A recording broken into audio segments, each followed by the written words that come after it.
যে আমার জন্য এলিয়েন আনবে তাকে আমি বিয়ে করব। জীবনে তোমার মা কখনো এলিয়েন দেখছে? যদি আমার জন্য এলিয়েন না আনো তাহলে আমি সারাদিন এইভাবেই কান্না করব। আরে এটা তো পুরো ইমোশনাল ব্ল্যাকমেল। আচ্ছা ঠিক আছে থামো, তোমার জন্য এলিয়েন নিয়ে আসছি। আমার কাছে একটা সুপার আইডিয়া আছে। এই দেখো সুপার গার্ল, তোমার জন্য আমি এলিয়েন এনেছি। হাই সুপার গার্ল, তুমি আমাকে কেন ডেকেছিলে?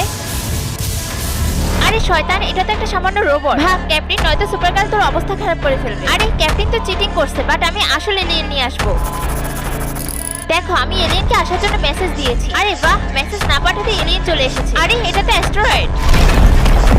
ভেনম তো মরে গেছে, আমার জন্য কি আনবে এলিয়েন? আরে আমি আনবো তোমার জন্য এলিয়েন। এই দেখো রকেটের উপর বসে তোমার জন্য এলিয়েন আনতে যাচ্ছে। তার আগে বন্ধুরা, তুমি এই ছবিগুলোর মধ্যে যে কোনো একটি ছবিকে ভালোবেসে থাকলে ভিডিওতে লাইক করে চ্যানেলটি সাবস্ক্রাইব করে দাও এবং তুমি কোন ধর্মের তা কমেন্টে জানিয়ে যেও। আরে বাহ, দেখো সত্যি সত্যি এলিয়েন চলে এসেছে। Hello super girl. ছি, এটা তো কত বাজে দেখতে। আরে এমনটা বলো না, আমি তোমাকে বিয়ে করতে এসেছি।